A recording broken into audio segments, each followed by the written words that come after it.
Hey, what's up, everybody? This is your girl, Miss Terrell. Thank you so much for stopping by, Esteemed Queen and Mentality. Be sure that you like, share, and subscribe. Hit that notification bell down below so then that way you know what is going on in the latest warrior community, as well as whatever new tea topics I have on my mind. So, definitely want to start off this week with knowing that if you realize it, do not decide to stay silent. I don't know why that came to me, but that is something that I am to point out. Just be aware. Just be very, very aware. These days and times, you're going to Walmart and you're not returning home. So do yourself and do your loved ones a favor and pay attention. Speaking of paying attention, today's tea talk is really interesting because I feel like there's a place in everyone's journey where we pretty much we get stuck, and to get ourselves unstuck, we have to realize, accept, and we're to want to do more.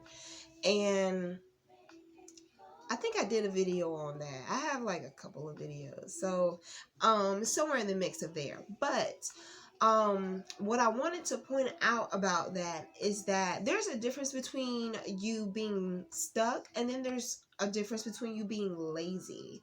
And so when you're used to things coming to you, or you believe that things will come to you, this is true. However, it does take and it does require some type of muscle and work on your part to have it come into fruition. You can't put seeds in the ground and just expect that whenever it rains, you're going to get the same nutrients and the same amount of water required as to what it would be if you were to actually pay attention and put some effort into what it is that you're trying to harvest. If you're trying to do something from where you're sitting and all you're doing is talking about it, but you're not moving anywhere, that's lazy.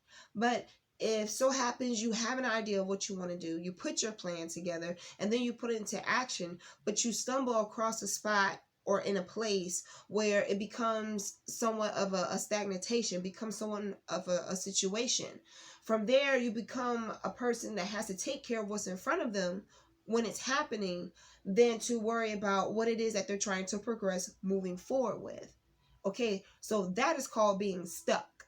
So when you're stuck, guess what happens? Eventually, you will get into a place where you're able to gain some traction or some understanding, where you're able to know right from wrong and different from comfortable. There is no context clue needed. It's black and white. There's no gray. So today for Tea Talk, I want to talk about 5 ways, or like 5 signs you know that it's time for you to distance yourself. I feel like distancing yourself is a prerequisite to walking away. You don't completely walk away from something unless it's like dead ass cold in your face.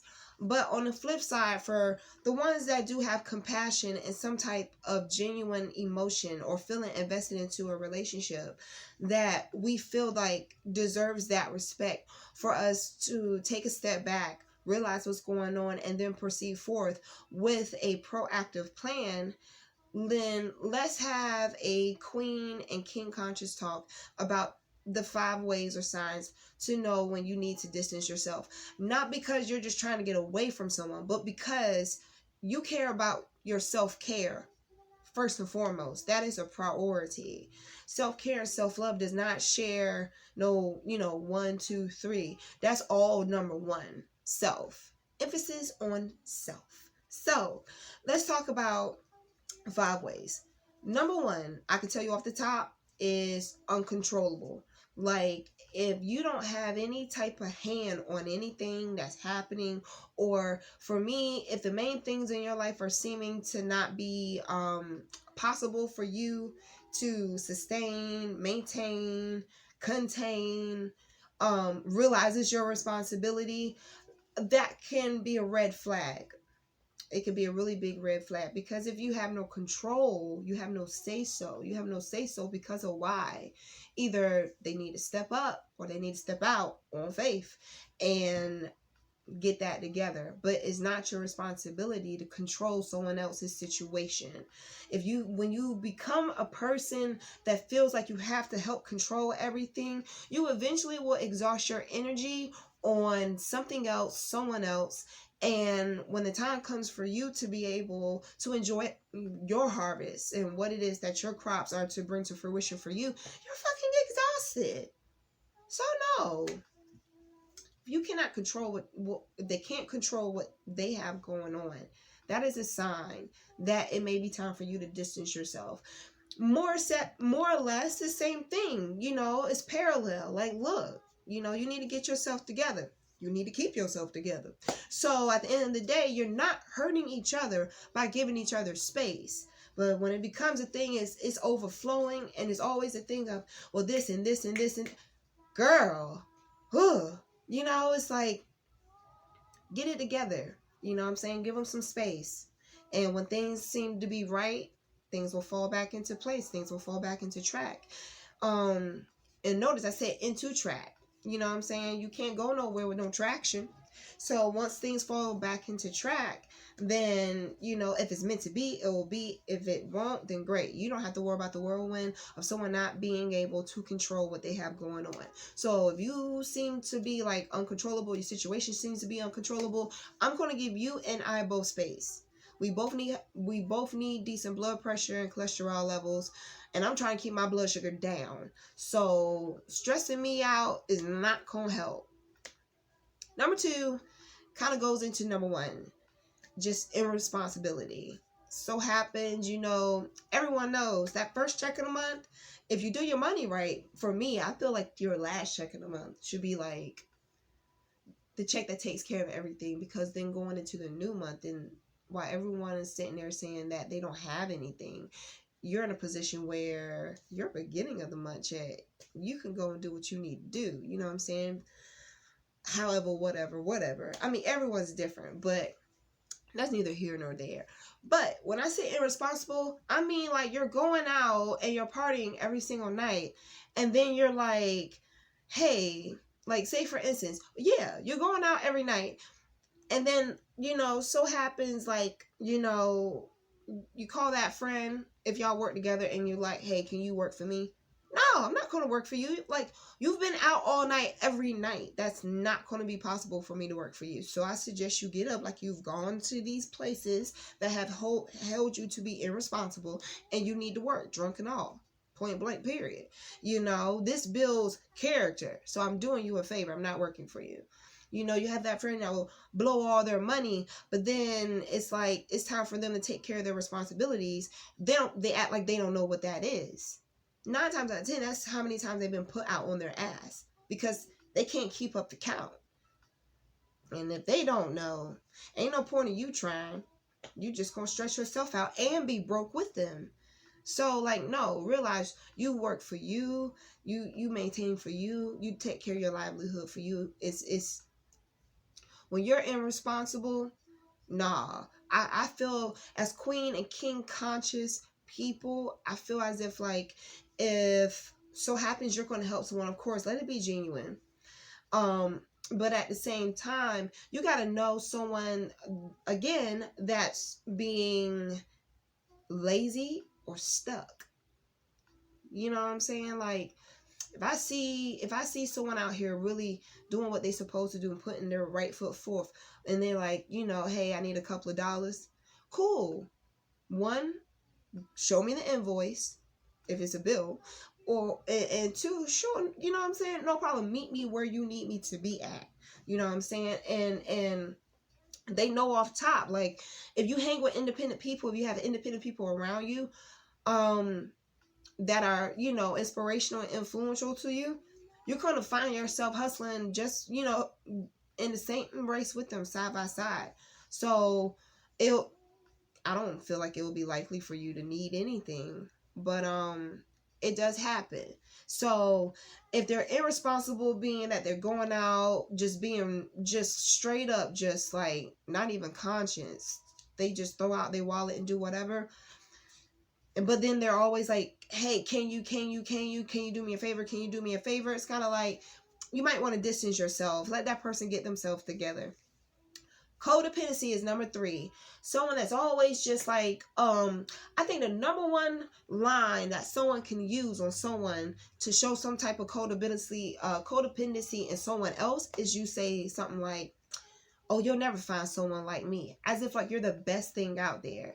If you have to pitch me on how much confidence you have in that magnitude, sounds like you need to go find someone that's stronger than me to deal with your shit. Because at the end of the day, confidence is something that's man-made. So you can fix that. Just like there's cancers and shit that are man-made, but then they turn around, make a prescription for it. These people know what they doing. Same concept. These people know what they doing. So, you know, when they get to a point where they codependent, they, you know, and codependency is in so many different levels and meanings and languages. So you got to pay attention. You know what I'm saying? They come to you, they like, baby, give me one more chance. Baby, whatever it is, and that's codependency. That's codependency. Because if you snatch all that away, what can you stay for? So you got to listen. You got to open your ears. You really got to listen. When they say, oh, well, I'm nothing without you. We were just separated for 2 whole weeks.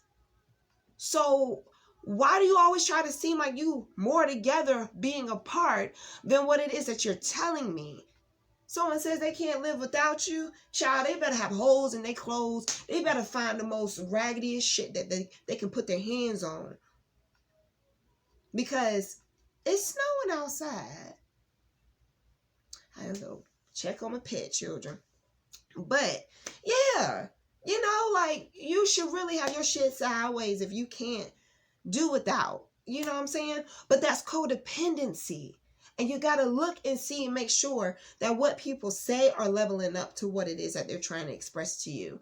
If it doesn't, it's time for you to walk away. Don't waste your time. Walk away. You know what I'm saying? Girl, I got all this stuff going on at home with moms and stuff, and I don't have this. First of all, mom's grown. So if she's not deceased, she can handle it. She'll let you know for real when she do. But as a grown one, at some point you got to be like, hold on, Wode, what's going on? So just pay attention and open your ears and your eyes when it comes to codependency. Number 4 kind of goes into number 3.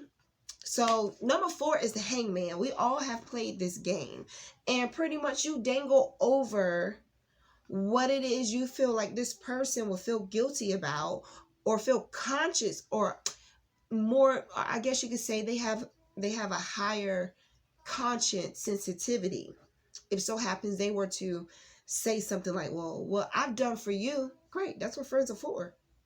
But last time I checked, friends are not supposed to keep count of stuff like that.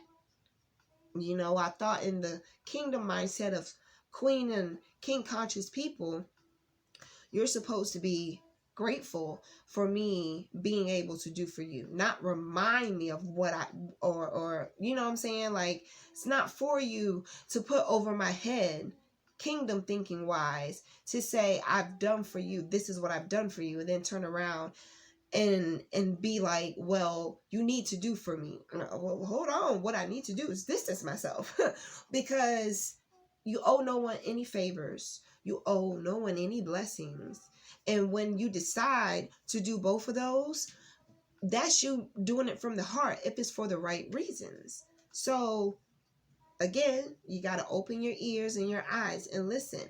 Because number 5, if people can't take what it is that they're hanging above you and have you jump to get it and they get what they want, then they'll bring you down until they'll bring you down until you can't get what it is that you are aiming for. So pretty much you're below all your goals and aspirations that you put for yourself. So pretty much no one goes anywhere. Like, okay, well, you're climbing. Well, let me bring you down with some shit that's going on in my life that I know that you're going to care about to pay me some attention. And eventually they're going to take your energy and you're going to slip and you're going to be in a place where you're going to be just as miserable as what they are, because you'll be disappointed in yourself, but you're also going to be beating your conscience up because you'll feel like, I should have listened to myself when I had the opportunity, and my conscience told me that I should have left this person alone, or I should have distanced myself. It's cool, we all go through it. But you have to get yourself back up to understand that when you distance yourself, that's healing for you too. Because if you worked so hard to bring yourself to a place where you're happy and content, you should not be very easy to tear down. But that also means that no one should think that you're able to be tried to find out.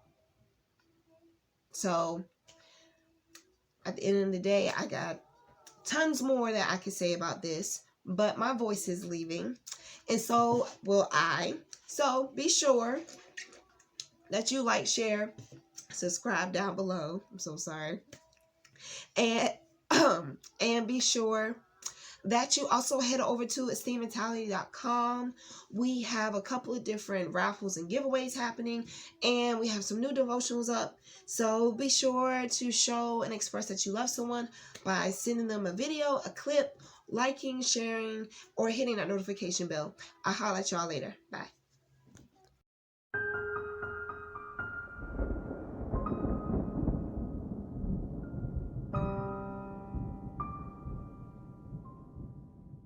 The depths of the media sees no evil. Buildings crashing 9/11, no sake for the people. Children take to everything. Others willing to feel anything just to say they were there. Boyfriends, girlfriends, husbands, wives, domestic violence. Do you care? When the curtains close, your head hangs low. You're wishing someone was there. Just turn to me for relief. I know how you feel. I am you. You are me. We share symptoms of the black sheep. Aren't you aware? This image, I remember howling winds, nights trying to hustle to 10 degrees, ash on my knuckles. Coke in my long john, sipping on the brisk. A tall glass of nigga, please, who get a sip of this? Coke in my long john, slave to the sin. Call me young coke there if the cops try to frisk. I may get a grip, I may get a grip. I may slapping 20s, lots of tails and some shrimp. I used to bump Wayne all day as a pimp. Now I'm past Wayne Drake and going in. So she sent me the Autumn Flare Sultry Spice. It has like cinnamon, allspice, nutmeg, sugars in it. Can really pair it with these things. But I really am more excited to try it